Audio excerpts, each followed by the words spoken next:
Hola queridos amigos, bienvenidos a un programa más de Aprendiendo la Palabra. Les envío un cariñoso saludo a cualquier parte del mundo donde te encuentres, deseando que Dios te bendiga y que seas muy feliz. Quédate con nosotros para aprender más acerca de lo que dice la Biblia respecto de los falsos maestros.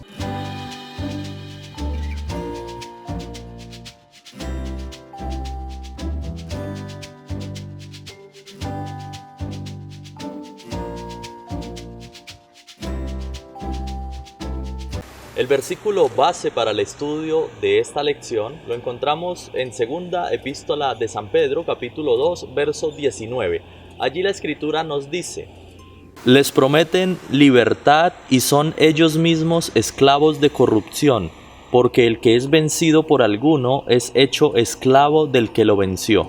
Cuando observamos la escritura, pareciera ser que la iglesia en sus inicios, después de que Jesús va al cielo, pareciera ser que no tiene problemas, pero esta es una falsa idea, porque efectivamente sí tuvo muchos problemas y muchas luchas, contra lo cual se enfrentaron los apóstoles y los primeros cristianos en el siglo I, y muestra de esto es lo que Pedro trata de registrar en su epístola. Él allí nos advierte acerca de falsos maestros, de personas que van a enseñar con falsedad, con engaño, a una comunidad, a un pueblo, y de esta manera lo que hacen es llevarlos por un camino lejano a Dios, aunque aparente ser un buen camino.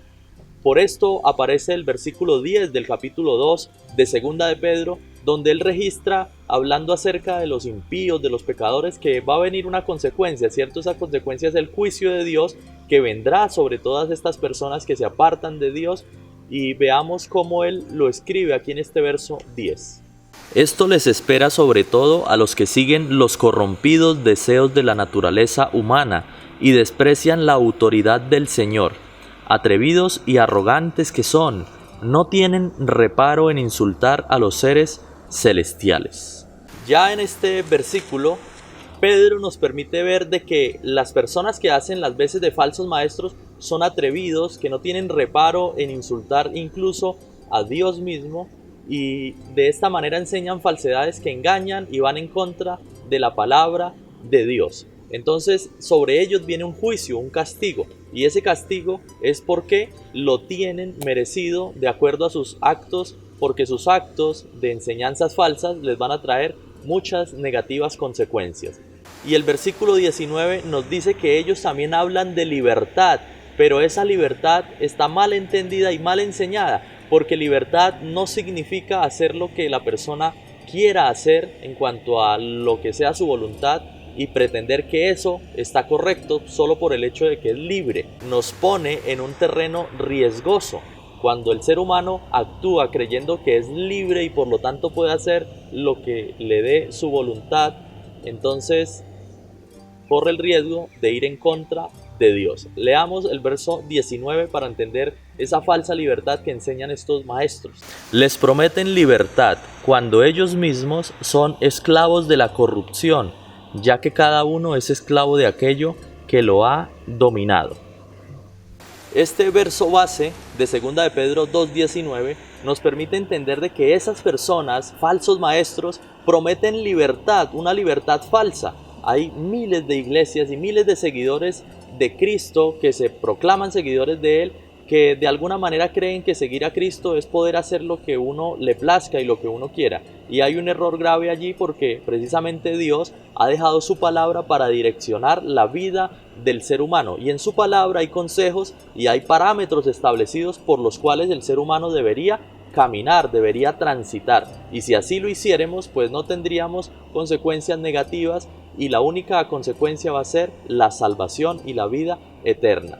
Entonces vemos también ejemplos y recordamos ejemplos bíblicos que aparecen en el Antiguo Testamento y que son el reflejo de esta relación de la cual estamos hablando. Cuando la sociedad está llena de falsos maestros y cuando esos falsos maestros llevan a desarrollar en las personas una falsedad en seguir a Dios. Entonces tenemos situaciones como por ejemplo el diluvio, como Sodoma y Gomorra también. Allí en esas sociedades antiguas llegó la consecuencia final sobre el pecado, que era la destrucción. Y esa destrucción llegó como producto de que el ser humano se apartó de Dios y de que el ser humano se hizo sabio, según él en su propia opinión, para creer de que lo que él hacía era bueno. Sodoma y Gomorra, hablamos de una sociedad pervertida, una sociedad dañada moralmente. Y entonces vivimos tiempos en los cuales la sociedad también cuestiona qué es la moral y qué es bueno y qué es malo, ¿verdad? Y bajo el derecho a la igualdad y el derecho a la libertad de las personas se elevan como si fuera algo positivo valores que hoy en día son negativos para la sociedad. Y en la sociedad de Sodoma y Gomorra pasaba lo siguiente: las personas creían que ser homosexual o que ser de diversidad de género sexual en cuanto a sus preferencias era algo bueno. Eso se ve bíblicamente reflejado en el libro de Génesis, capítulo 13, capítulo 19, la historia de Sodoma y Gomorra. Allí encontramos que Dios envía 3 ángeles. Esos ángeles van con la misión de destruir esta ciudad a causa del pecado, las ciudades de Sodoma y de Gomorra. En su camino tienen un encuentro con Abraham. Abraham es tío de Lot, y entonces Lot vive en Sodoma y en Gomorra, en esas ciudades. Allí habita Lot, pero Abraham sabe que destruir las ciudades va a llevar a muchas personas a la perdición para siempre, a la muerte para siempre. Entonces él dice a Dios que por qué no perdona esas ciudades si allí llegaran a haber 40, 30 personas justas o buenas. Entonces que perdone la ciudad por esas personas justas para que ellos no mueran. Y en medio de esa conversación llegan al límite de que ni siquiera habían unas 10 personas allí buenas para perdonar la ciudad, y por esa razón sigue el plan de destruir estas ciudades. Cuando Abraham enfrenta esta realidad, queda triste, y Lot, que vive allá, recibe luego a estos seres celestiales que vinieron con esa misión. Y cuando esos seres celestiales ingresan a la casa de Lot, imaginen, Lot vive en Sodoma y Gomorra, ocurre algo triste, pero algo que revela lo que es la sociedad hoy en día de alguna manera, en algunos lugares de la tierra, en mayor medida, en otros no tanto. Pero esos 3 varones, que eran seres celestiales, llegaron a la casa de Lot. Inmediatamente hombres, muchos hombres de ese lugar, fueron a la casa de Lot y dijeron que querían conocer a esos varones. En otras palabras, dijeron y manifestaron que querían tener relaciones íntimas con esos ángeles, con esos seres celestiales. Y Lot, para tratar de calmarlos, les dice que prefiere él dar a sus hijas para que hagan lo que quiera con ellas antes de que ellos toquen a estos varones que son ángeles y que son enviados del cielo. Entonces vemos cómo ese conflicto moral estaba en esa ciudad tan profundamente arraigado, y cómo la maldad, que hoy en día, si hablamos de eso, quizás a algunos les parezca que eso es exagerado y que no es malo, ¿ven? Pero eso va a repetirse hacia el fin de la historia.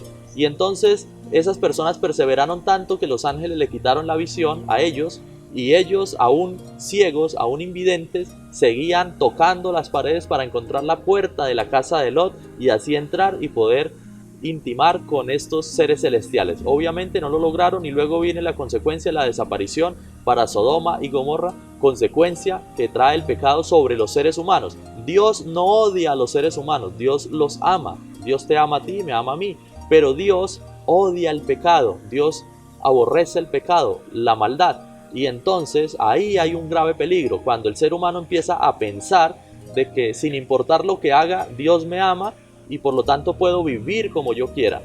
Pues Dios te ama, y sin importar lo que hagas, Dios te ama, pero te llama a que transformes tu vida y a que cambies de actitud y cambies de dirección si en algunas direcciones estás equivocado.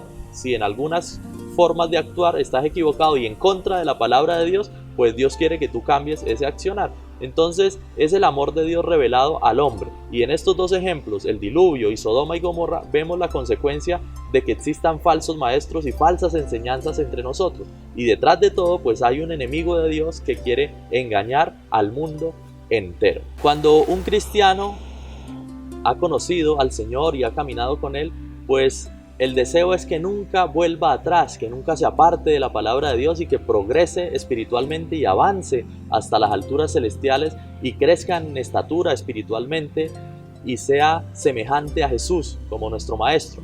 Pero muchas veces la vida y las situaciones hacen que las personas vuelvan atrás en su caminar. Pero de una manera positiva yo quiero invitar a que sin importar la circunstancia, tú nunca dudes de Dios. Hay personas que dudan de Dios cuando están en el problema, en la dificultad, pero es precisamente allí, en la tristeza y la dificultad, donde debemos tener más fe en Dios. Hebreos 10:39 nos dice lo siguiente: pero nosotros no somos de los que vuelven atrás y acaban por perderse, sino de los que tienen fe y preservan su vida. Falsos maestros. Hay personas que enseñan falsedades y muchas veces, o la gran mayoría de ellas, están centrados también en la Biblia, pero la interpretan de una manera arrogante, orgullosa o llevados a su propia idea. Y esto no debe ser así. Siempre debemos confiar en la voluntad de Dios y pedir a Dios que nos dirija en la interpretación de la Escritura para ir guiados por el camino correcto. Jesús en San Juan 8:32 dice: y conoceréis la verdad, y la verdad os hará libres. Libres en el sentido cristiano correcto significa ir por la vida sin temer ninguna consecuencia negativa sobre nosotros a causa de la desobediencia. Esa es la libertad a la cual Cristo nos llama y a la cual Cristo nos invita a ser partícipes de ella. Una libertad donde no tenemos temor de consecuencias negativas, no tenemos temor incluso de la muerte, porque Cristo ha vencido a la muerte. Pero entonces miles de personas entienden que esa libertad es como un libertinaje, es como que no importa lo que yo haga, incluso contra mi cuerpo, Dios me ama y me va a perdonar y me va a llevar a vivir con Él. Pero eso es una enseñanza falsa. Ejemplo sencillo: miles de personas saben que hay consumo de sustancias que dañan el organismo. Por ejemplo, el tabaco, las bebidas embriagantes o alcohólicas. Pero a pesar de esto, siguen consumiéndolas, dañan su organismo y dañan su templo, que debe ser el cuerpo, como templo del Espíritu de Dios, y entonces piensan que a pesar de eso Dios los va a llevar a vivir con Él por la eternidad. Pero la verdad nos dice de que la libertad en Cristo sería ser libres también de esas cosas que esclavizan al ser humano, como esas, como el tabaco, por ejemplo, o el alcohol. Entonces, a pesar de eso, se cree falsamente en una libertad que engaña a millones de personas y los conduce por un camino equivocado. El expresidente de Estados Unidos, Barack Obama, en sus 8 años de mandato, aproximadamente dio el indulto a 1.385 personas. Eso significó la rebaja de penas en años efectivos en cárceles para seres humanos y también en algunos casos la libertad, salir de los lugares de reclusión. Pero que él haya hecho eso no significó que él haya eliminado la ley, simplemente significó que él tuvo la autoridad para quitar las consecuencias de la ley sobre esas personas. Algo semejante hace Cristo, y ese ejemplo es un pequeño ejemplo y obviamente guardando las proporciones necesarias no se puede comparar igualmente a lo que hizo Cristo, pero nos ayuda a entender un poco lo que hizo Jesús. La consecuencia final del pecado sobre el ser humano es la muerte. Pero Jesús viene a esta tierra y muere por nosotros y nos dice: si tú me sigues, si crees en mí, si permites que yo transforme tu vida, entonces ya la consecuencia no va a ser la muerte para siempre, sino va a ser la vida para siempre. Y Él elimina la consecuencia sobre nosotros, pero no por eso elimina la ley. La ley sigue estando vigente, porque en el momento que no hay ley, pues todo se vuelve y se forma un caos. Imaginemos una ciudad, un pueblo, un lugar del planeta sin ley, donde la gente haga lo que le parezca a su antojo. Sería un caos terrible, un caos total. Juan capítulo 8, verso 34 al 36 nos hace una descripción muy real en la palabra de Jesús acerca de lo que este tema ha tratado en esta semana. Leamos su palabra. Ciertamente les aseguro que todo el que peca es esclavo del pecado, respondió Jesús. Ahora bien, el esclavo no se queda para siempre en la familia, pero el hijo sí se queda en ella para siempre. Así que si el Hijo los libera, serán ustedes verdaderamente libres. Querido amigo y amiga, este verso nos da una importante invitación. Nos invita a pertenecer a la familia de Dios, a que tomemos la decisión de abandonar los caminos de maldad para venir al camino de Dios. Y Él dice: el que es esclavo no permanece en la familia. Y si tú y yo somos esclavos del pecado y la maldad, pues no vamos a permanecer en la familia de Dios. Tarde o temprano nos vamos a apartar. Pero la invitación es a que seamos hijos de Dios, seamos de su familia, porque de esa manera sí vamos a permanecer. Y vamos a permanecer al punto de que podemos ir a vivir con Él por la eternidad. Que Dios te bendiga en el lugar donde te encuentras, que esta semana sea de muchas bendiciones y que esta palabra de Dios pueda transformar y pueda iluminar nuestra vida para relacionarnos de una manera correcta con Dios y conocer mejor al Señor Jesucristo. Hasta un próximo programa. Saludos.